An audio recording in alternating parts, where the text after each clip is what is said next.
La condición para un lugar del sonido. El ejemplo de Le Bout-Salut-Marie es además interesante por más de un aspecto.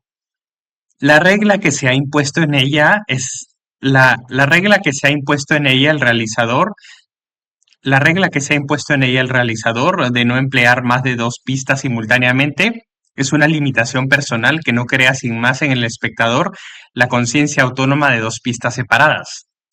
En realidad, el único modo de experimentar estas dos pistas sería adjudicarles en la sala una fuente espacial diferente y específica. Con esta condición, con cada pista ligada a un altavoz, se tendría entonces la sensación de un verdadero lugar del sonido, de un continente sonoro de los sonidos. Se tendría entonces la sensación de un verdadero lugar del sonido, de un continente sonoro de los sonidos. Sería preciso, además, no solo que estos proviniesen de una fuente claramente distinta del espacio sonoro de la pantalla, sino también por añadidura que evitasen sincronizarse con la imagen para sustraerse al efecto de imantación espacial por la imagen que estudiaremos más tarde y que en general es el más fuerte.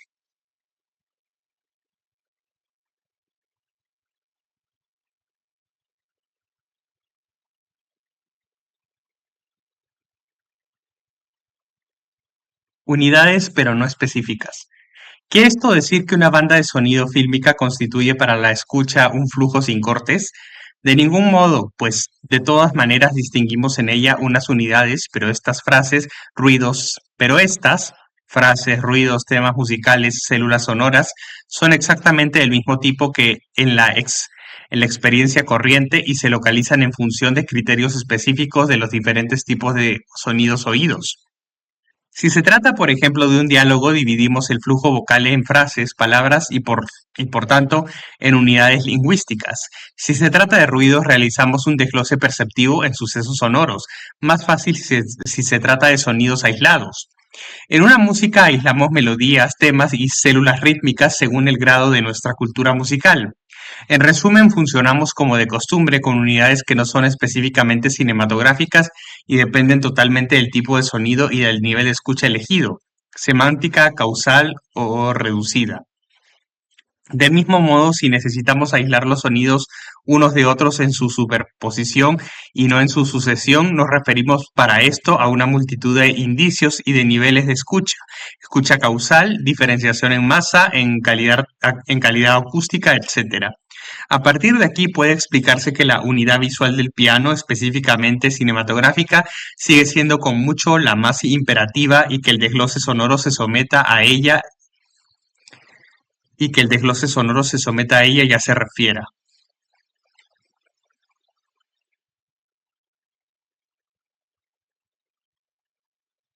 El flujo sonoro, lógica interna, lógica externa. El flujo del sonido de una película se caracteriza por el aspecto más o menos ligado, más o menos sensible, más o menos insensible y fluidamente encadenado de los diferentes. A ver. El flujo del sonido de una película se caracteriza por el aspecto más o menos ligado, más o menos insensible y fluidamente encadenado de los diferentes elementos sonoros, sucesivos y superpuestos, o por el contrario, más o menos accidentado y roto por cortes secos que interrumpen brutalmente un sonido para sustituirlo por otro.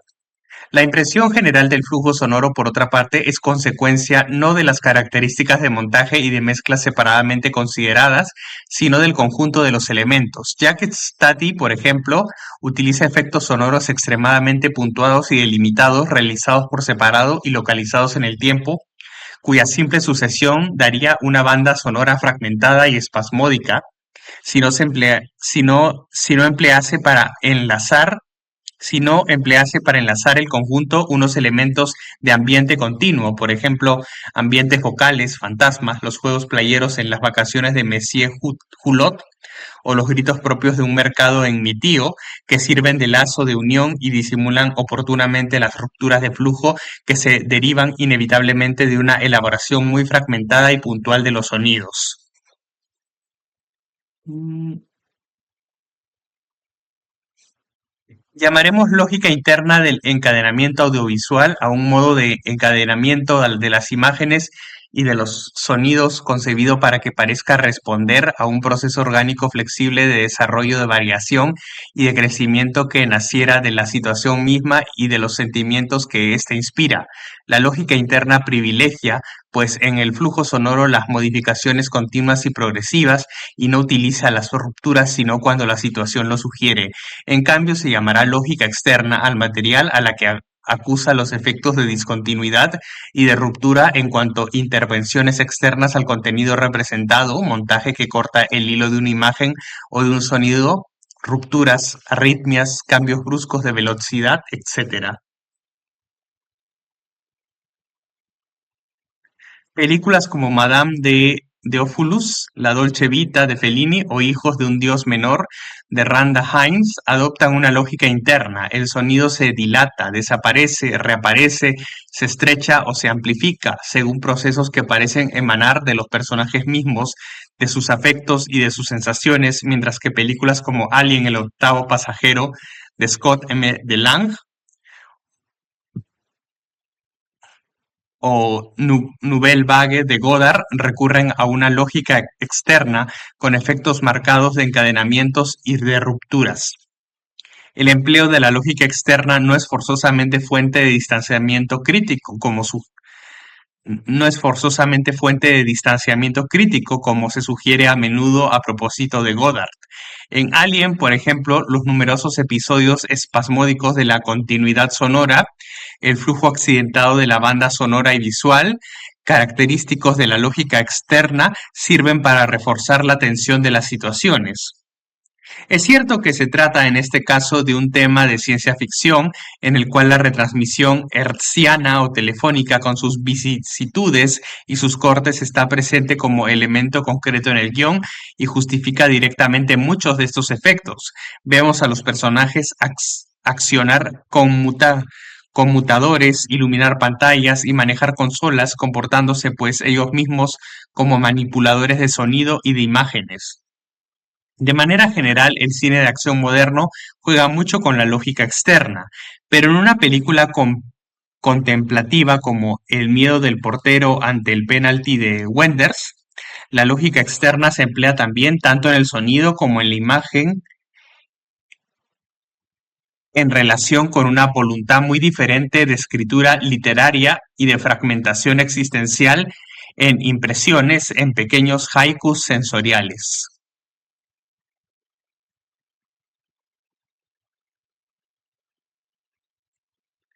El sonido en la cadena audiovisual. Bueno, reunir el agregado unificador. La función más extendida del sonido en el cine es la que consiste en unificar el flujo de las imágenes, en enlazarlas por una parte en el nivel del tiempo, desbordando los cortes visuales, efecto de encabalgamiento u overlapping. Por otra parte, en el nivel del espacio, haciendo oír ambientes globales, cantos de pájaros o rumores de tráfico que crean un marco general en el que parece contenerse la imagen, un algo oído que baña lo visto como en un fluido homogeneizador. En tercer lugar, finalmente, por la presencia eventual de una música orquestal que, al escapar a la noción de tiempo y espacios reales, desliza las imágenes en un mismo flujo. Esta función de agregado unificador, en la que el sonido desborda temporal y espacialmente los límites de los planos visuales, ha sido criticada por la doctrina que puede llamarse diferencialista, partidaria de que el sonido y la imagen actúen en zonas separadas. Es curioso que esta doctrina olvide criticar la misma decisión previa unificadora cuando se aplica a la imagen misma. Aludimos al cuidado por la continuidad visual que preside la fotografía de casi todas las películas, sean mudas o sonoras, incluidas las de Godard, Duras, Sieberberg, y que procura en el nivel de las mediciones los ajustes de luz y las dominantes del color, hacer de la película un conjunto. Viendo una película constituida por 400 o 500 planos, estaríamos dispuestos a percibirla como una sucesión de 500 unidades perfectamente distintas, como han intentado algunas películas experimentales.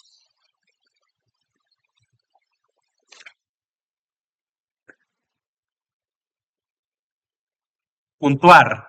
La función de puntuación en sentido amplio en toda la extensión de su sentido gramatical, poner comas, punto y coma, puntos, signos de exclamación, de interrogación, puntos suspensivos que modularán el sentido y el ritmo de texto o lo determinarán incluso, es desde hace mucho tiempo la base de la puesta en escena teatral. El texto de la obra se aborda como una especie de continuum que se debe puntuar con elementos escénicos más o menos indicados ya en las acotaciones, pero también puestos a punto durante los ensayos, pausas, entonaciones, respiraciones, gestos, etc. El cine mudo recuperó los procedimientos clásicos de puntuación de las escenas y en particular de los diálogos, pues recordémoslo, ese cine era dialogado, tanto más fácilmente cuanto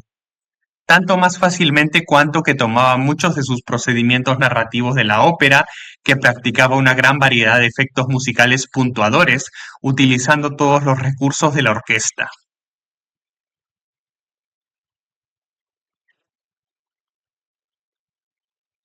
En el cine mudo la puntuación era múltiple, gestual, visual y rítmica, y los rótulos evidentemente funcionaban como un elemento de puntuación nuevo y específico.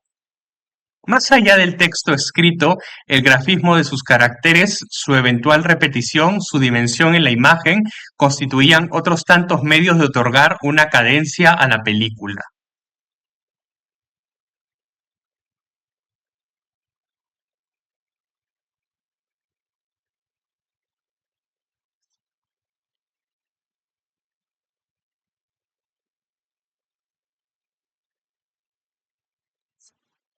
El sonido síncrono trajo, pues, al cine no el principio de la puntuación en sí mismo, sino un medio más discreto y subrepticio de introducirlo en las escenas sin recargar el trabajo de los actores o el decoupage.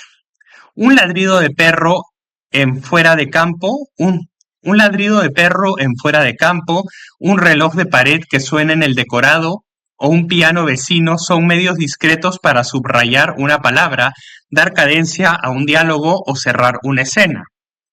Esta utilización puntuadora del sonido deriva con gran naturalidad de la iniciativa del montador o del encargado de sonido, los cuales, basándose en el ritmo del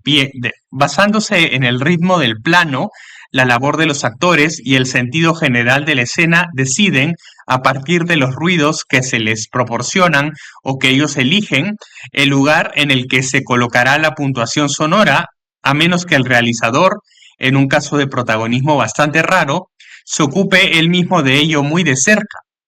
Algunas puntuaciones sonoras están previstas también ya en el estadio del guión, en el estadio del guión.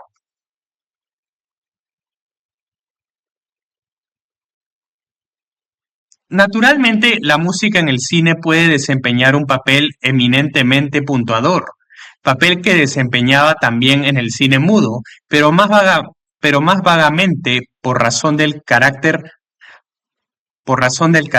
aproximado que revestía entonces su sincronización con la imagen. Y no es extraño que ciertas películas de los comienzos del sonoro se atrevieran a emplear la música de modo patente con un papel muy puntuador. El delator de John Ford es buen ejemplo de ello, con su música de Max Steiner.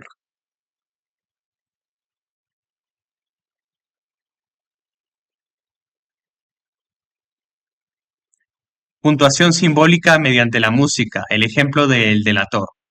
Durante mucho tiempo esta película de John Ford, saludada en su estreno como un acontecimiento, fue incluida en la lista de las 10 mejores películas de la historia del cine. Hoy muchos fordianos apenas le conceden ya atención por sorprender el expresionismo de esta película con la idea de serenidad y la amplia mirada con las que están habituados a asociar a su cineasta favorito. No obstante, esta obra, aunque haya envejecido, su principal debilidad reside en la escritura y la interpretación de los papeles femeninos, sigue siendo muy relevante. No es, sin embargo, por sus propias cualidades, por lo que El delator destaca en las historias del cine, sino a causa de la legendaria historia de un trago de cerveza. Pues no es solo en el oeste donde, por citar una réplica de El hombre que mató a Liberty Balance, se imprime la leyenda cuando ésta es más seductora que la realidad. En el mundo sucede lo mismo por todas partes. ¿Cómo nacen las leyendas?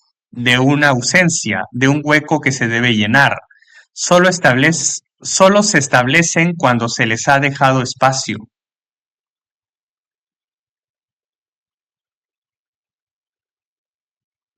En el caso de la anécdota, presentada como el colmo del ridículo en materia de música fílmica, de la deglución de un bebedor que el compositor del delator habría, en su frenesí imitador habría llegado a traducir en música. Ya el compositor Maurice Jaubert, en un célebre artículo muchas veces citado, destacaba el procedimiento supuestamente empleado. En El delator, la técnica del sincronismo es llevada a su más alto grado de perfección. Es la música es la música la encargada de imitar el ruido de las monedas que caen al suelo e incluso, por medio de un pequeño arpegio juguetón, el paso de la cerveza de un vaso al gaznate de un bebedor, referencia pronunciada en 1937 y citada por Henry Colpin en su excelente obra Defense et Illustration de la musique dans le film. Resulta evidente el camino por el que esta historia circula por las obras que versan sobre la música en el cine, incluida nuestra Leçon o Cinema, en la cual, no habiendo visto aún la película, la habíamos repetido confiando en la traición, cosa que no debería hacerse nunca. ¿No? En la cual, no habiendo visto aún la película, la habíamos repetido confiando en la tradición, cosa que no debería hacerse nunca. Pero cuando el biógrafo Taft Gallagher cuenta la misma anécdota y en casi los mismos términos, Beer Gurgling in a Man's Throat, la extrae de Jaubert, lo dudo. Asistimos aquí a la formación espontánea de una leyenda. La realidad, como puede comprobarse en el vídeo, es que hay un efecto es que hay en efecto un momento en que el héroe bebe y en el que un tema musical acompaña su gesto. Pero en primer lugar se trata de un vaso de whisky y sobre todo el tema que entonces se oye no puede ser menos imitativo de lo que es. Lejos de ser un pequeño arpegio juguetón descendente, se trata de un motivo interpretado por una sola trompa y que termina con una quinta disminuida ascendente con un matiz heroico e interrogativo a la vez, que en modo alguno puede imitar un gorgoteo. Reconocemos incluso en él uno de los temas principales de la partitura, con mayor precisión. Reconocemos incluso en él uno de los temas principales de la partitura, con mayor precisión las 5 primeras notas del tema de Gippo, ya preludiado en la ficha técnica. Este motivo acompaña al héroe en toda la película y subraya su destino de un modo más expresivo que imitativo.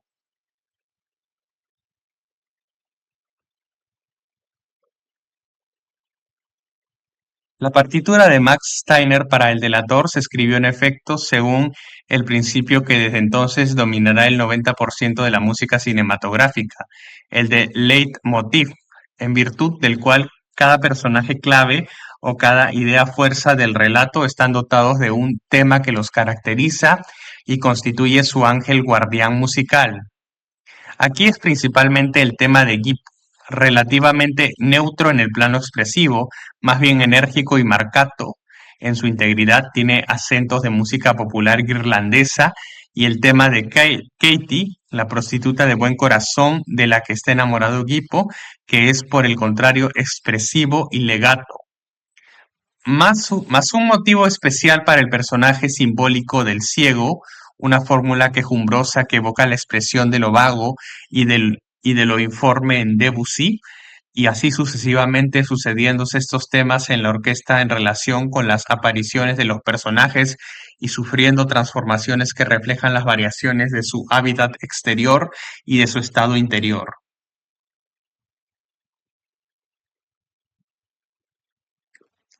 Por supuesto, la teorización y sistematización del leitmotiv se remonta a Wagner, pero si hay una ópera que haya podido inspirar a Steiner para el delator, sería más bien Pelléas et Mélisande de Debussy, una ópera en la cual el autor, aunque se hubiese burlado del procedimiento en términos sarcásticos, lo recoge intentando hacerlo más discreto, con temas más lacónicos y menos triunfalistas.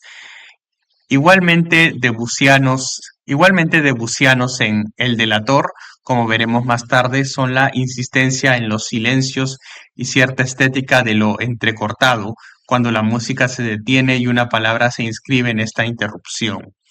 Todo esto demuestra una tentativa de hacer del cine sonoro una especie de ópera hablada, tentativa en la que puede verse la mano de John Ford tanto como la del compositor. Nada tiene, en efecto, el delator de una película a la cual se hubiese aplicado a un músico tras el rodaje para que le diese una capa de esmalte musical. La película, la película había sido objeto de una concertación previa entre el realizador, el decorador y el compositor, concertación en la que, según confesión de los participantes, se profundizó mucho más allá de lo habitual en el cine. Las secciones musicales del delator no solo fueron toleradas por Ford, sino que también obtuvieron su aprobación y acaso incluso siguieron sus sugerencias.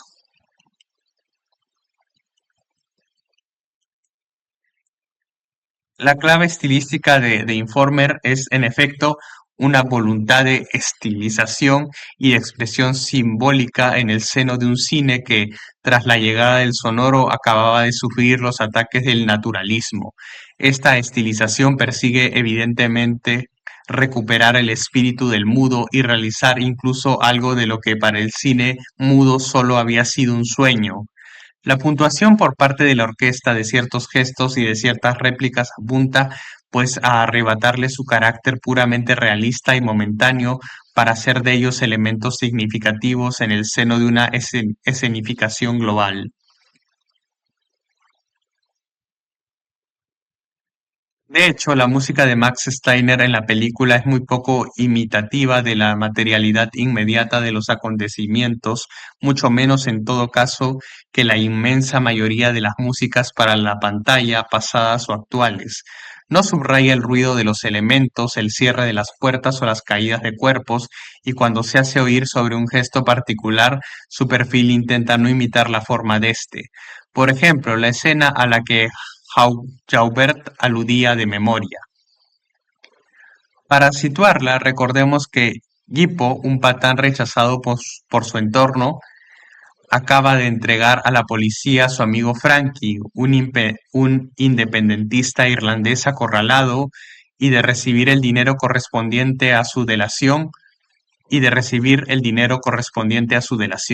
Muy pronto se entera de que Frankie ha sido asesinado poco después de su detención. Cuando entra en un café pide un whisky e inclina la cabeza para beber, quiere olvidar. Ahora bien, el tema que suena sobre este gesto es el suyo, como si tras su ausencia de sí mismo asomase y se afirmase su identidad. Mitad enferma de la pareja que él formaba con Frankie, el cual lo trataba con afectuosa condescendencia como si fuera el cuerpo que albergara su cerebro. Hippo, ser incompleto, no se encontrará a sí mismo sino entregando al otro y abocándose a la desesperación. La película es la historia de su acceso a la conciencia.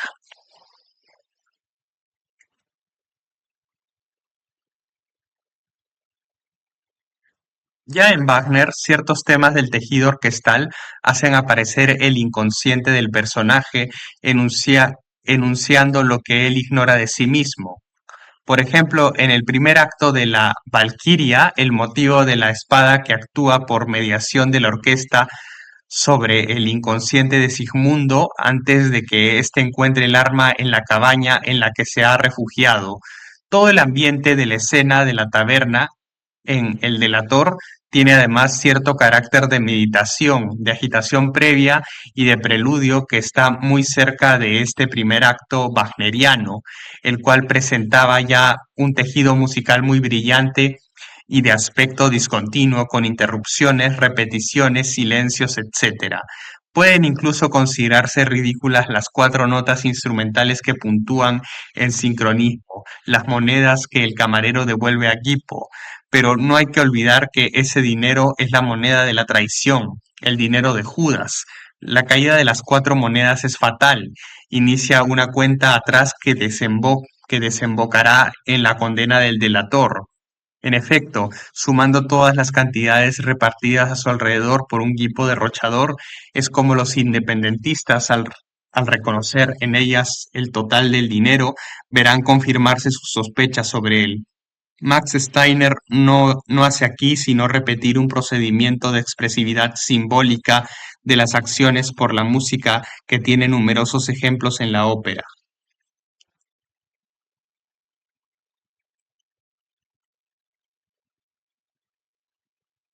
Por una parte, la música no sustituye el ruido de las monedas, ruido que se oye al mismo tiempo con un ligero desfase, y por otra parte, el perfil de las notas repite precisamente un leitmotiv de la partitura, el de la traición. ¿Qué es lo que da, sin embargo, a estas intervenciones musicales un aspecto imitativo? El hecho de ser puntuales y síncronas, pues como recordamos más tarde y ya dijimos en La Toile Trouée, en el capítulo Le Clap, la sincronización es en el cine un criterio predominante que consigue superponer sonidos e imágenes que, sin embargo, resultan opuestos por todos los conceptos. En la ópera, este sincronismo música-acciones, corrientemente utilizado, no plantea problema alguno, puesto que se integra en cierta estilización gestual y decorativa del conjunto. En el cine debe manejarse de manera más insidiosa para que no se perciba en una intención solamente imitativa ni caiga en el puro gag de cartoon. Y si las tentativas de estilización operística de El delator han envejecido mal al utilizar de modo patente este sincronismo, puede reconocérseles en cambio el mérito de la audacia y la franqueza.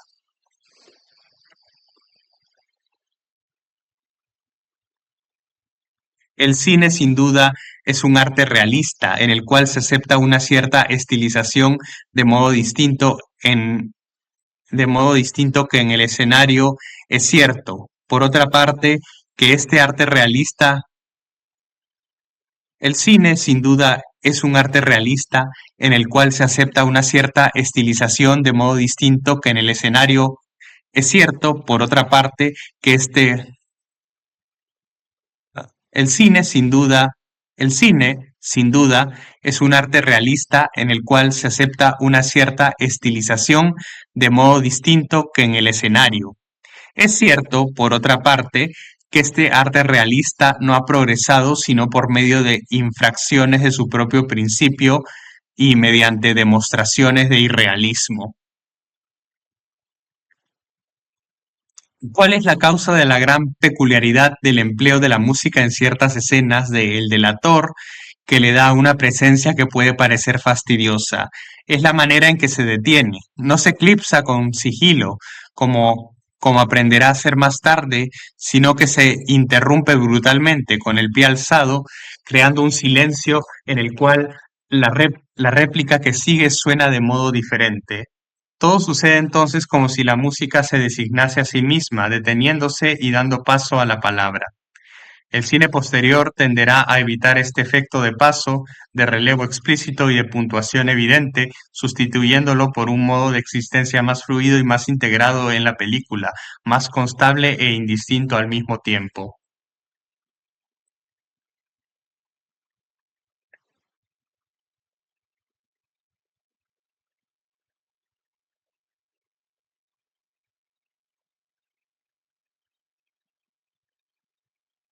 Utilización puntuadora de los elementos del decorado sonoro. EDS. Llamaremos elementos del decorado sonoro EDS en abreviatura a los sonidos de fuente más o menos puntual y de aparición más o menos intermitente que contribuyen a poblar y crear el espacio de una película por medio de pequeños toques distintos y localizados.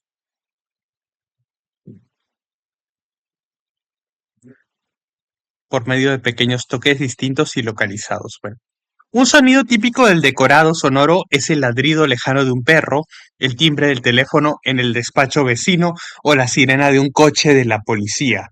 Habita y define un espacio contrariamente a Habita y define un espacio contrariamente a un sonido permanente como un canto continuo de pájaros o el sonido de las olas marinas que son el espacio mismo.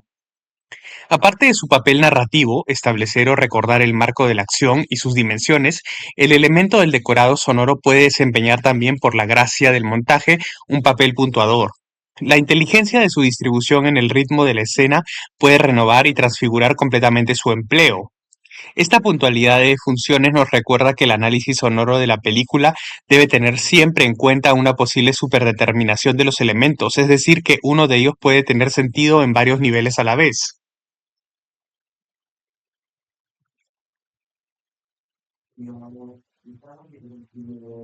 Convergencias, divergencias, la anticipación. Desde el punto de vista horizontal, los sonidos y las imágenes no son elementos alineados como los postes de una empalizada, todos ellos, todos ellos todos ellos desfilando idénticos entre sí. Tienen tendencias, indican direcciones, poseen leyes de evolución y de repetición que mantienen un sentimiento de expectación, de esperanza, de saturación que rompen o, por el contrario, de vacío que llenan. En la música es donde este efecto es más conocido. Tienen a menudo su curva que deja esperar una cadencia y la anticipación de esta cadencia por parte del oyente viene a subyacer en su percepción.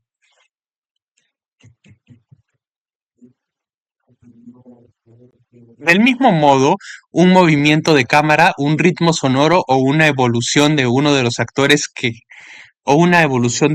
actores desencadenan en el espectador un movimiento de anticipación cuya expectativa será confirmada o negada por el paso posterior. Esta es la dinámica según la cual funciona una secuencia audiovisual. Uno de los más aficionados a este juego es Godard, sobre todo en su Lettre à Freddy Boich.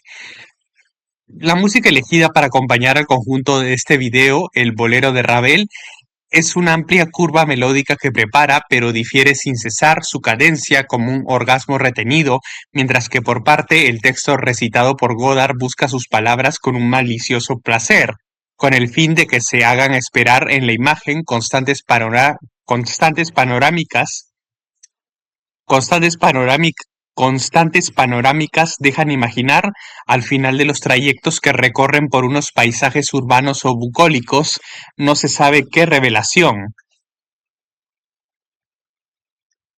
En una cadena audiovisual, el audioespectador localiza consciente o inconscientemente unas direcciones de evolución, un crescendo, un acelerando que se indican y verifican seguidamente si esta evolución iniciada se realiza como ha previsto. Evidentemente es a menudo más interesante cuando la tendencia iniciada resulta contrariada. A veces también cuando todo sucede como se ha dejado anticipar, la perfección y la tersura con que esa anticipación se realiza bastan para emocionarnos. En Hijos de un Dios Menor, cuando William Hurt acaba de salir de la sala de baile iluminada y se aleja en la noche y se vuelve y Marlene Matlin se reúne con él, toda vestida de blanco, entonces el sonido de la música de baile empieza a decrecer suavemente. Em- entonces el sonido de la música de baile empieza a decrecer suavemente, amortiguado por el potenciómetro.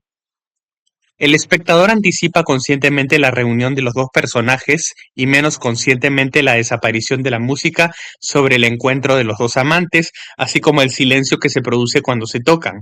Eso es, desde luego, lo que sucede, la convergencia de una reunión y de un amortiguamiento, pero tan justa y finamente ejecutada que resulta siempre emocionante cuando la disolución de la música disco en el silencio y la inmovilización de hombre y la inmovilización del hombre y de la mujer reunidos se sincronizan casi en un suspiro. Pues nunca se cansa uno de anticipar y de sorprender la anticipación. Es el movimiento mismo del deseo.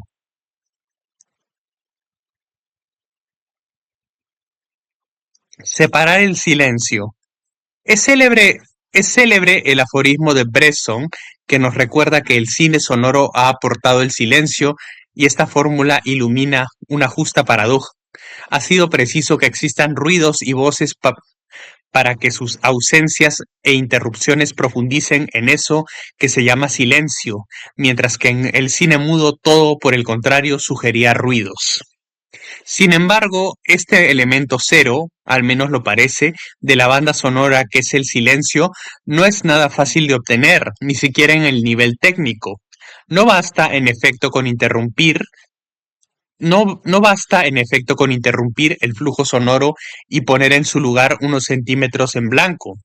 Se experimentaría entonces el sentimiento de una ruptura técnica, efecto, sin embargo, utilizado varias veces por Godard, en especial en Vivir su vida.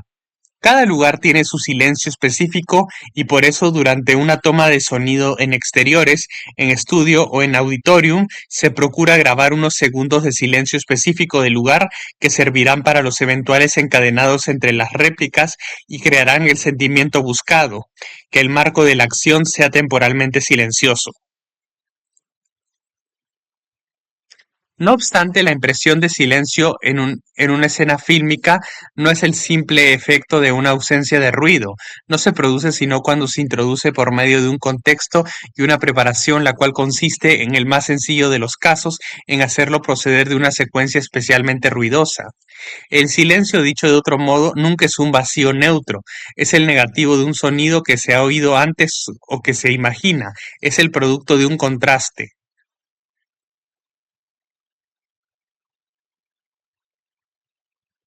Otra manera de expresarse el silencio, que puede o no asociarse con el procedimiento evocativo más arriba, consiste en hacer oír ruidos, pero ruidos tenues, de esos que asociamos naturalmente a la idea de la calma, porque no atraen nuestra atención, no son siquiera audibles, sino a partir del momento en que los demás, tráfico, conversaciones, vecinos o ruidos laborales, se han callado.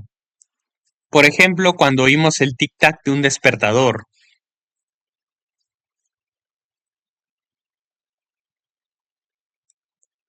Un buen ejemplo se encuentra en Alien cuando Ridley Scott quiere crear sobre el primer plano del gato mascota en la nave espacial la impresión de un silencio inquietante y portador de sombríos acontecimientos. Los planos inmediatamente precedentes son ricos en accidentes sonoros, preparan el vacío que va a sobrevenir, pero se ha procurado no provocar ese silencio demasiado bruscamente. Los 3 primeros segundos de la imagen del gato permiten oír brevemente un ruido tenue y no identificado, semejante a un tic-tac, y cuya aparición y rápido decrecimiento posterior forman un puente hasta el vacío total de la banda sonora. En Cara a Cara, Bergman utiliza con este movimiento tic-tac.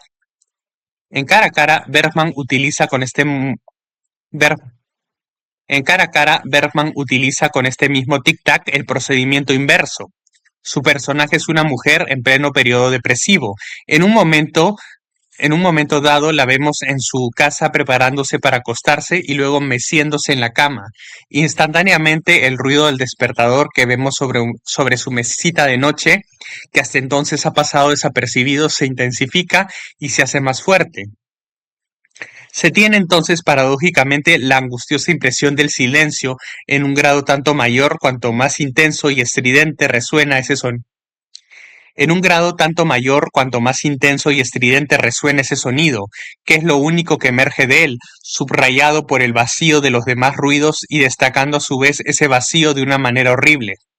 El toque típicamente bergmaniano aquí es la rapidez y la áspera precisión con que se realiza ese aumento del sonido.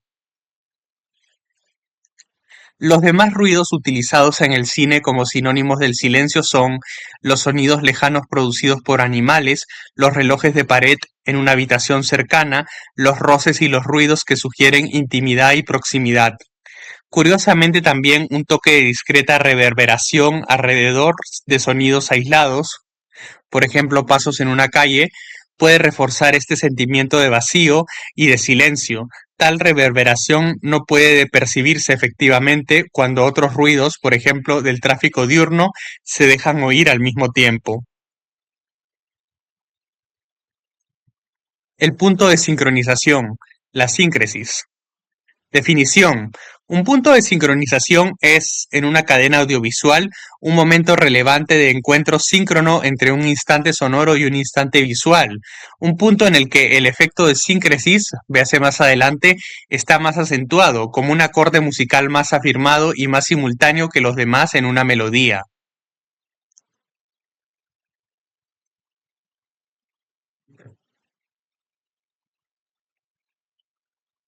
La emergencia de los puntos de sincronización más significativos obedece en alto grado a la obedece en alto grado a leyes gestálticas.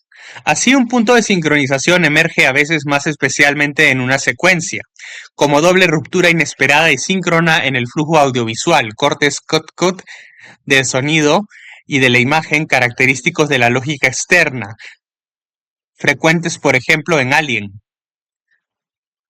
como puntuación premeditada en la que vienen a coincidir los caminos separados antes del sonido y de la imagen, punto de sincronización de convergencia.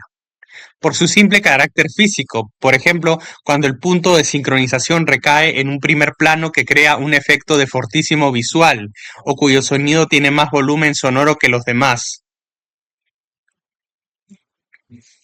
pero también por su carácter afectivo y semántico. Una palabra en el diálogo que tenga cierta fuerza y semántica y se diga de cierta manera puede ser el lugar de un punto de sincronización importante con la imagen.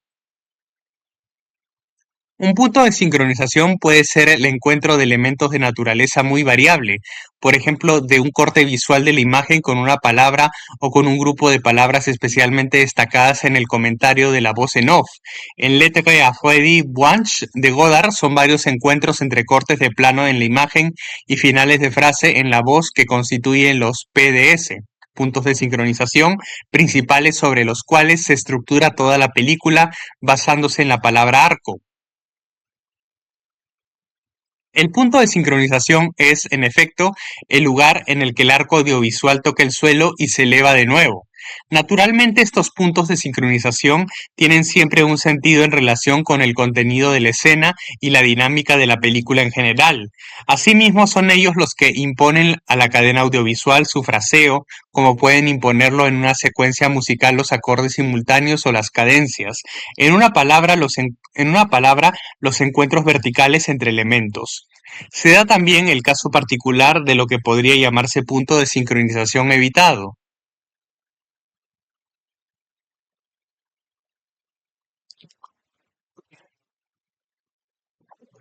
Punto de sincronización evitado.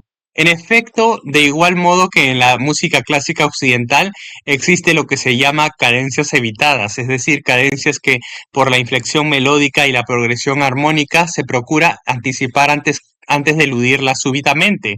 Lo mismo sucede en la cadena audiovisual, donde hay puntos de sincronización evitados, a veces más poderosos que los que llegan a producirse. ¿Por qué? Porque se han ofrecido para la elaboración mental del audioespectador. El ejemplo más conocido es la escena del suicidio de un miembro de la clase alta corrupto y comprometido en un atraco, La jungla del asfalto de John Huston. Se le ve encerrarse en su despacho, abrir un cajón, coger una pistola que allí se encuentra y lo único que llega a nosotros es una detonación, pues el decups nos transporta entonces fuera de la sala, por decoro, no solo por eso.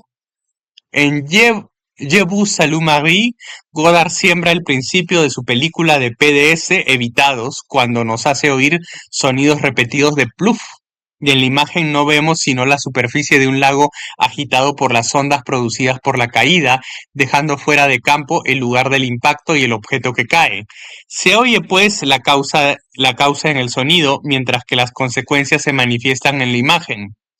Pero en la cabeza del espectador hay un punto de sincronización tanto más poderoso cuanto que se postula pero no se realiza. Se oiría y se vería lo que cae, y el objeto en cuestión acusmático puede ser cualquier cosa: un guijarro lanzado distraídamente, un aerolito o el Espíritu Santo.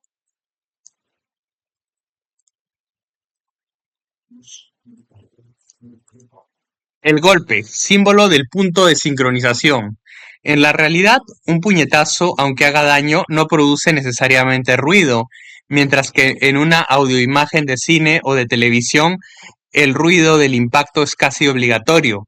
En otro caso, no se creería en ellos, aunque los golpes se aplicasen de verdad.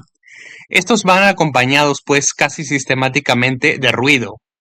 Este encuentro puntual, instantáneo, abrupto de un sonido y de un impacto visible se convierte entonces en la representación más directa e inmediata del punto de sincronización audiovisual como referencia, como puntuación, punto de acolchado, diría Lacan, de la secuencia. El golpe se convierte en el instante alrededor del cual se estructura el tiempo del relato.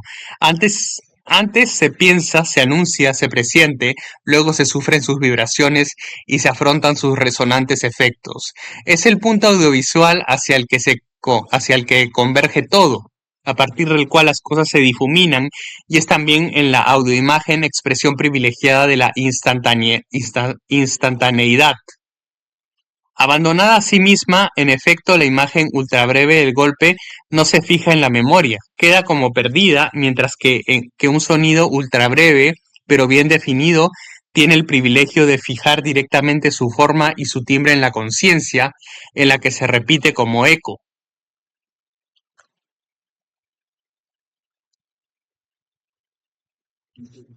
El sonido es el golpe de tapón que marca la imagen con el sello de la instantaneidad. Sobre esta metáfora del tampón, veas el gag del bibliotecario en Indiana Jones y la última cruzada de Steven Spielberg. ¿Cuál es el objeto más importante en la figuración audiovisual? El cuerpo humano. ¿Cuál puede ser el encuentro más inmediato y más breve entre dos de estos objetos? El golpe. ¿Y cuál es la relación audiovisual más inmediata? La sincronización entre un choque oído y un choque visto, o que se ha creído ver. Pues de hecho el golpe no se ve realmente, lo que puede verificarse cortando el sonido de... Pues de hecho el golpe no se ve realmente, lo que puede verificarse cortando el sonido de la escena. Lo que se oye, en suma, es lo que no se ha tenido tiempo de ver.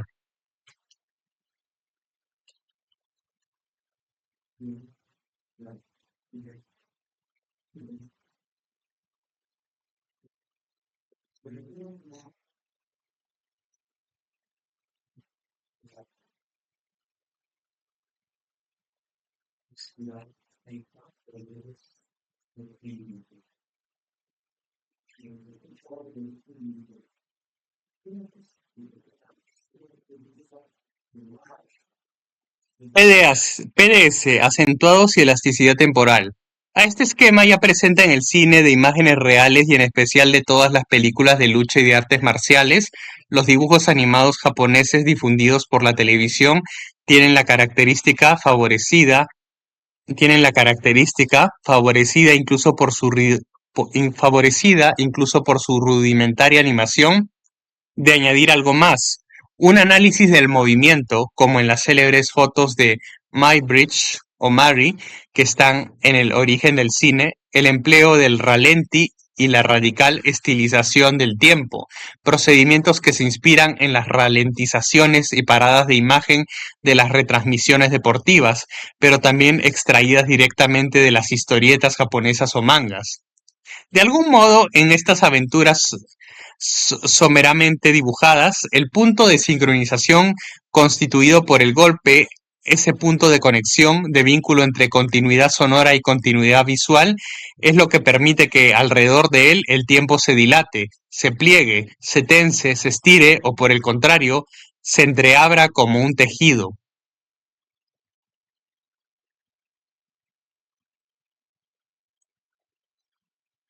Alrededor de un PDS tan característico como el golpe, la capacidad de elasticidad temporal puede así hacerse casi infinita. Durante los episodios de la serie de Dragon Ball, Los personajes que pelean quedan fijados constantemente en pleno movimiento. Se les detiene en pleno cielo, pues dan saltos prodigiosos y dialogan interminablemente, ralentizando, acelerando y encadenando sus posturas como una sucesión de diapositivas discontinuas antes de lanzarse precipitadas series de puñetazos y puntapiés. El puñetazo sonorizado es, en suma, en el lenguaje audiovisual, la ocasión, el pretexto de lo que en música se llama un acorde, derivado de la dimensión vertical. Ya en las durísimas escenas de Ring de Su Toro Salvaje, con actores reales, Scorsese se servía de los golpes sonorizados para conferir a los combates de boxeo una elasticidad temporal máxima, ralentiz imágenes repetidas o aisladas, etc.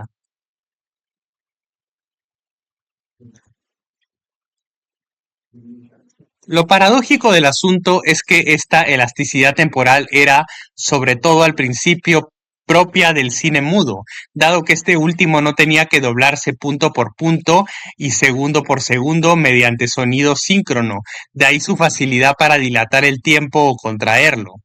Con la llegada del sonoro, esta elasticidad empezó a ser eliminada del cine hablado, y si pudo reintroducirse en él, en un contexto realista, fue en especial con las secuencias de acción y de combate de las películas Peckinpah. Dicho de otro modo, no en una relación sonido-imagen deslizante y asíncrona, sino por el contrario en escenas con fuertes puntos de sincronización en las que los golpes, las colisiones, las explosiones crean referencias y encuentros.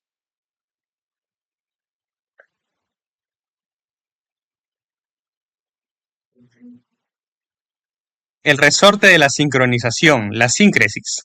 La síncresis, palabra que forjamos combinados sincronismo y síntesis, es la soldadura irresistible y espontánea que se produce entre un fenómeno sonoro y un fenómeno visual momentáneo cuando estos coinciden en un mismo momento, independientemente de toda lógica racional. La síncresis es la que hace en el prólogo de Persona que no dudemos ni un instante de que los sonidos escuchados sobre las manos clavadas sean los sonidos del martillo que las clava. La síncresis es la que permite el doblaje, la post-sincronización y el sonorizado, otorgando a estas operaciones un amplio margen de elección. Gracias a ella, para un solo cuerpo y un solo rostro en la pantalla. Gracias a ella, para un solo cuerpo y un solo rostro en la pantalla, hay decenas de voces posibles o admisibles, igual que para un martillazo que se ve, pueden funcionar centenares de ruidos diferentes. Como demuestran ciertas experiencias de video o de cine experimental, la síncresis puede funcionar incluso sobre el vacío, es decir, sobre imágenes y sonidos momentáneos que no tienen literalmente nada que ver los unos con los otros, formando en la percepción aglomerados monstruosos pero irresistibles e inevitables. La sílaba fa y la imagen de un perro, el ruido de un golpe y la imagen de un triángulo. La síncresis es pavloviana, pero no es totalmente automática. Esta función del sentido está en función del sentido y se organiza según leyes gestálticas y efectos de contexto. Si se siembran al azar fenómenos sonoros y visuales puntuales y rápidos, podrá verse algunos reunirse por síncresis y otros no.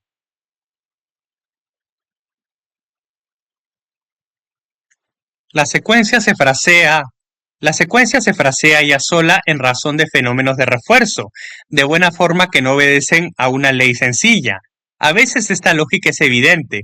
Cuando se trata de un sonido más potente que los demás, este se alía con la imagen que le es más síncrona que los demás que están antes o después de él. Esto puede ser también un fenómeno de sentido de ritmo. Para ciertos tipos de situaciones que hacen esperar un tipo de sonidos precisos, un personaje que camina, por ejemplo, la síncresis resulta imparable. Permite sonorizar unos casos con cualquier cosa en función de lo que se quiera expresar. En Mi tío, Tati sonorizó unos pasos humanos con toda clase de cosas, pelotas de ping pong u objetos de vidrio.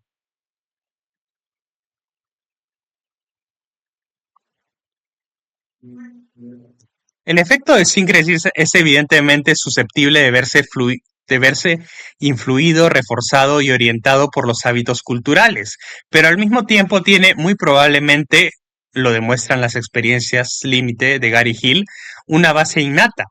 Han podido observarse reacciones específicas en recién nacidos ante fenómenos sonoros y visuales sincronizados.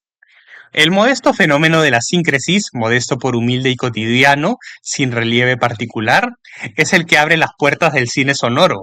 Gracias a él pueden crearse las configuraciones audiovisuales más sutiles y más asombrosas. Pero hoy, cuando ver en una pantalla una figura que se mueve al mismo tiempo que se oye un movimiento se ha convertido en algo banal, cuesta trabajo representarse la fascinación que podían suscitar en 1927 las primeras películas de sonido e imagen síncronos por su mismo sincronismo. Que el sonido y la imagen evolucionaran como una pareja de bailarines perfectamente acoplados constituía ya en sí un espectáculo.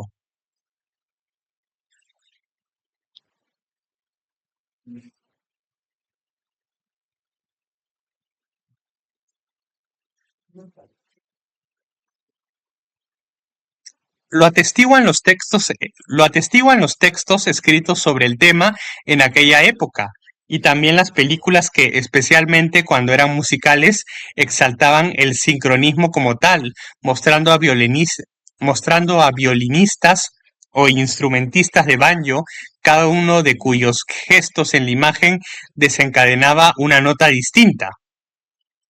La costumbre nos ha llevado a considerar este fenómeno como natural y cinematográficamente desprovisto de interés. Redescubrámoslo, sin embargo. Sincronismo amplio, medio, estrecho. La síncresis no funciona a base de todo o nada. Hay varias escalas, varios pasos de sincronismo y estos determinan cierto estilo cinematográfico, en especial para la sincronización labial. Lo que los franceses, por ejemplo, de un sincronismo estricto y rígido, consideran defecto de postsincronización en el sonido original de las películas italianas, es de hecho un sincronismo más amplio, tolerante, que no se inquieta por una décima de segundo de más o de menos, que no se inquieta por una décima de segundo de más o de menos. Esta diferencia puede observarse especialmente en el nivel de la voz, mientras los sincronismos más ajustados sujetan los sonidos al movimiento de los labios, los sincronismos más amplios toman en consideración la totalidad del cuerpo hablante, gestual en particular. En líneas generales, un sincronismo amplio da un efecto menos naturalista, más fácilmente poético y más relajado, y un sincronismo muy rígido tensa más fuertemente el tejido audiovisual. Ese tejido cuyo estatus escénico necesitamos ahora interrogar.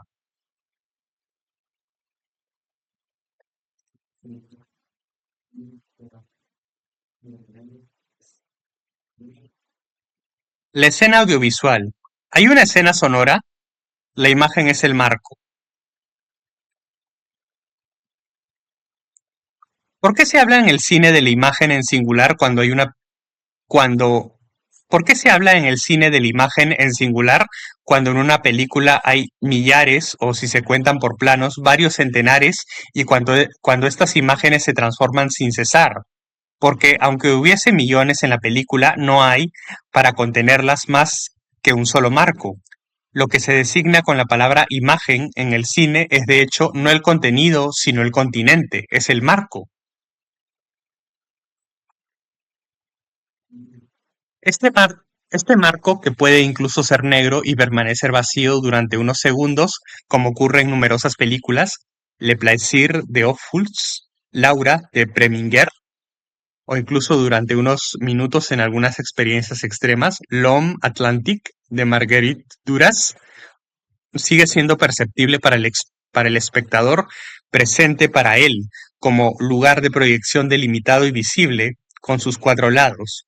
Un marco que se afirma así como un continente preexistente a las imágenes que estaban ahí antes que ellas y podrá persistir una vez que ellas se hayan desvanecido, siendo también la ficha técnica una manera de reafirmarlo.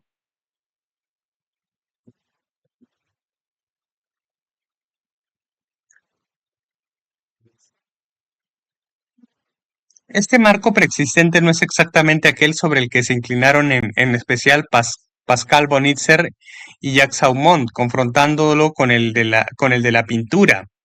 Lo propio del cine, por lo tanto, es que no hay sino un lugar de imágenes, por oposición a las instalaciones de video, a los diaporamas, a los luz, sonido y a otras formas de multimedia que ofrecen varios, y que eso, y no es otra cosa que lo que hace que pueda hablarse aquí de la imagen en singular. Recordemos que en los balbuceos del cinematógrafo se intentó difuminar la dureza de los bordes del marco con efectos de recorte o de degradados, análogos a los practicados en fotografía. Igualmente se hacía variar el marco con efectos de apertura y cierre del diafragma. Estos procedimientos, sin embargo, fueron poco a poco abandonados y aparte de algunas búsquedas del marco variable durante ciertas obras, Max of Fools en Lo A. Montes pronto se estuvo de acuerdo sobre el principio de la imagen a marco completo, que a partir de entonces reinó en el 99% de las películas. Del mismo modo, las pocas experiencias del cine multipantalla, el Napoleón de Gans, el Woodstock de Michael Watlig o en rigor el Forty Deuce de Paul Morrissey, no han tenido descendencia, reforzando así la regla del marco clásico.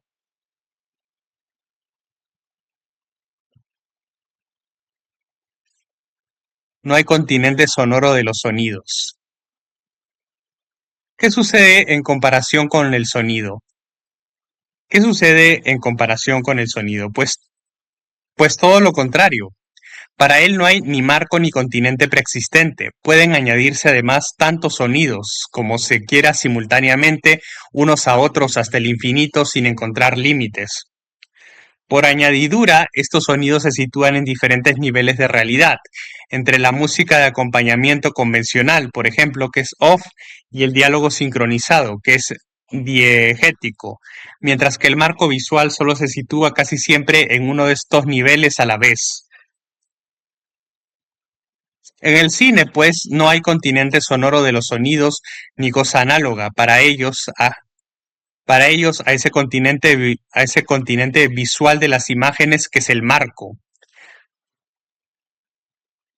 Ahora bien, ¿qué hacen los sonidos cuando se superponen a una imagen en el cine?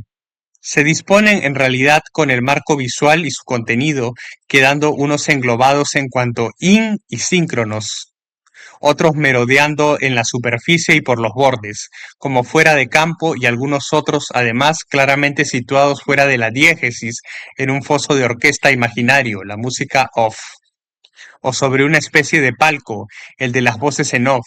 En pocas palabras, se distribuyen los sonidos en relación con lo que se ve en una imagen, distribución susceptible de replantearse en todo momento apenas cambie lo que se ve. Puede decirse así que la forma clásica del cine se define como un lugar de imágenes y de sonidos, siendo el sonido lo que busca su lugar en él, le son o cinema, y eso contrariamente a la televisión, como se verá en otro sitio. Si puede hablarse de una escena audiovisual, hay que afirmar entonces que esta escena está delimitada, estructurada por los bordes del marco visual. El sonido en el cine es lo contenido o lo incontenido de una imagen. No hay lugar de los sonidos ni escena sonora preexistente y en la banda sonora. No hay, por lo tanto, banda sonora.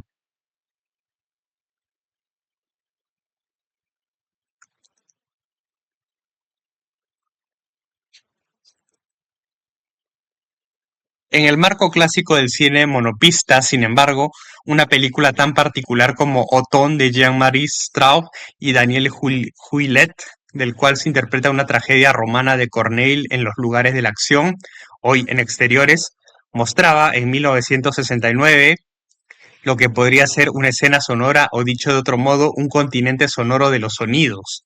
a condición de admitir en él que los sonidos eran las voces de los actores y su texto, y el continente el rumor urbano en el cual se grababan voces y texto. Repetidamente, en efecto, algunos actores de esta película hablan durante mucho tiempo fuera de campo y sin embargo su voz no suena como la del fuera de campo tradicional enteramente determinado por la imagen. Está en el mismo lugar que la de los actores que se ven, lugar definido por el sonido ambiente.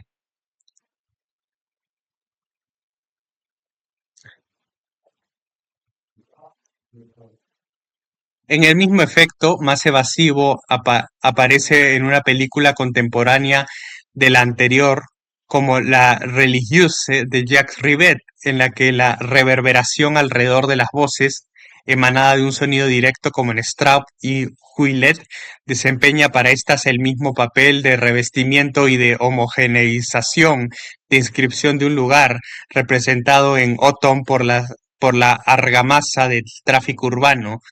El precio a pagar en cada ocasión es de una relativa pérdida de inteligibilidad.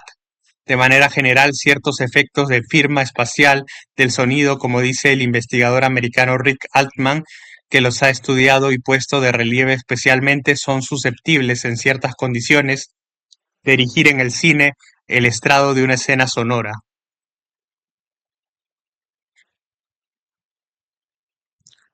Todo esto ocurría al menos hasta que llegó el sonido. Todo esto ocurría al menos hasta que llegó el sonido Dolby, lugar de bordes difuminados, creador de una especie de superpantalla que envuelve la pantalla, el supercampo que consideramos en un capítulo ulterior. Supercampo que, sin embargo, no invalida esta estructura que hemos descrito, aunque la haga acaso temblar sobre su base.